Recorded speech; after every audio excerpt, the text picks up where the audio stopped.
Ryan, that must have felt good. It did. That did feel good. It felt good to know that someone cared about us and that we weren't alone in the world, that there were other people that were going to help us and stand up for us. Our county sheriff had failed us.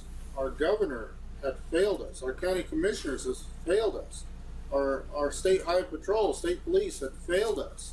We had no one. We had no protection. And it felt good to know that there was somebody that was coming to our aid. Now let me read to you the Second Amendment. It says, a well-regulated militia, being necessary to the security of a free state, the right of the people to keep and bear arms shall not be infringed. So why do you suppose our founding fathers put such a thing in there? You think they were concerned about duck hunters? You think they were concerned about deer hunters or sports shooting? No, that had nothing to do with it.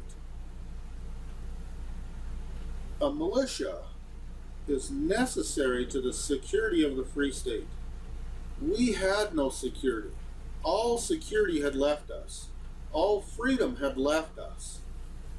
And a militia and the right to keep and bear arms was the only thing that could bring that into balance. The founding fathers put that in there not because they cared about hunting or any other sporting event concerning firearms. They put that in there because they knew that history proved that over time governments become tyrannical, and that this right being in there and the militia being able to mobilize and to be able to convene and mobilize was necessary to the security of a free state. Not against foreign entities, may need to be, but more particularly against our own government if it came to that. And it did come to that. It came to that point on the Bundy Ranch this year, where the federal government, the state and local governments had become partners in tyranny against the liberty and freedom and property of individuals, to the point that a militia was necessary to be deployed to maintain the security of the free state. And we were very, very thankful that they come. And they are still here, and we are very thankful that they are still here. They are maintaining that security. All right, Ryan, so the militia showed up, and who else? Who else came? There were a lot of people here that day. Yes, a lot of people came. We don't have exact numbers, but we guessed that there was close to 3,000 people here. A lot of people came, and a lot of people came from very far distances, from across the country. Every state in the Union, we had people here. And they came far and wide. They came to support the Bundy family. You know, you might ask, well, why would so many people care about a little herd of cows in the west deserts of Nevada? What was so important about the Bundy family?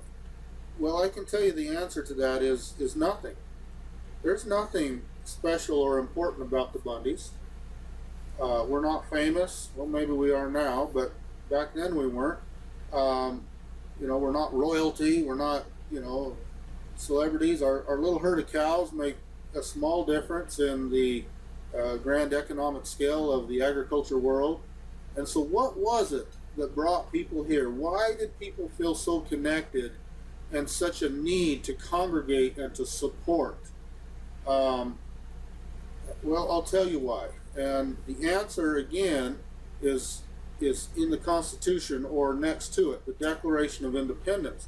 And I want to read some of this and explain it. It says, when in the course of human events it becomes necessary for one people to dissolve the political bands which have connected them with another, and to assume among the powers of the earth the separate and equal station to which the laws of nature and nature's God entitle them, a decent respect of the opinions of mankind requires that they should declare the causes which impel them to the separation. We hold these truths to be self-evident, that all men are created equal, that they are endowed by their Creator with certain unalienable rights, that among these are life, liberty, and the pursuit of happiness. That to secure these rights, governments are instituted among men, deriving their just powers from the consent of the governed.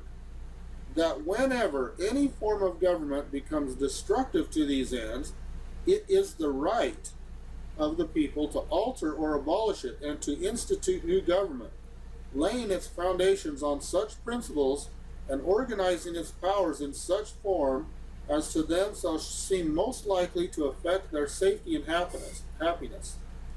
Prudence indeed would dictate that governments long established should not be changed for light and transient causes. Now this is where I want to bring particular attention to. And accordingly, all experience hath shown that mankind are more disposed to suffer while the evils are sufferable than to right themselves by abolishing the forms which they are accustomed. Okay, so let me go over that last line again. History has shown that people are more disposed to suffer. In other words, they'll put up with problems. They'll deal with it, they'll accept it, not willingly and not, but they'll deal with things. They'll handle the problems. And so long as they're not too bad. They're more disposed to suffer. Now, does that mean it's enjoyable? No, they're still disposed to suffer. Suffering is not enjoyable, but they'll rather do that than to right themselves, because it's a big problem. It's a big effort to right yourself. Okay? So we'll put up with quite a bit of crap for a long time. But when a long train of abuses and usurpations, pursuing invariably the same object, evinces a design to reduce them under absolute despotism. So I'd like to bring your attention to what's going on. Is that not what they were doing to us here on the Bundy Ranch?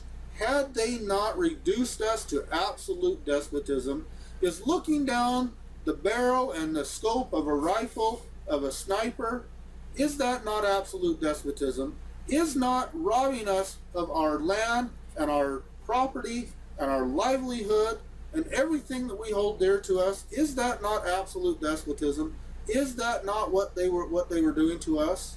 Being under their surveillance, their cameras, their sound equipment, under guard and not be able to move about, being prisoners in our own home, is that not absolute despotism? What they were doing to us on this ranch is exactly what they're talking about in the Declaration of Independence. Now, the reason the people came running from all corners of this country in our support is because they have dealt with similar things. The suffering of all these people have become insufferable. Now, we may be the icons of that. It may have been happening in real time on the Bundy Ranch, but all these people across the country have been feeling the tyranny of federal government, state government, county governments, city governments. It's not just restricted to the federal government. Governments have been pressing the people and reducing them to absolute despotism for way too long. And the people now seeing what they were doing to us on the Bundy Ranch said, no more, no longer. We have had enough. And so they came running in support, not of the Bundy family, not of our cattle, but of the cause of liberty, the cause of freedom, which needed desperately to be supported here on this ranch. And we thank them very much. We would not have regained our freedoms, or the freedoms that we have been able to get back here in this last month, if it weren't for those people, if it weren't for the militia, and if it weren't for our own family being willing to make that stand, and if it weren't for the divine intervention of our Father in heaven. Let me finish this out. Under that system of absolute despotism, at that point, it is their right. It is their duty. It's not just a right, it's a duty There's a difference between just a right and a duty. A duty is a call to action. We don't just have the privilege of taking it as they make us suffer. It's our duty to fix it. It's our right, but it's our duty. That's a strong word. It's our duty to throw off such government and to provide new guards for our future security. The Declaration of Independence says it exactly the way it needed to be said.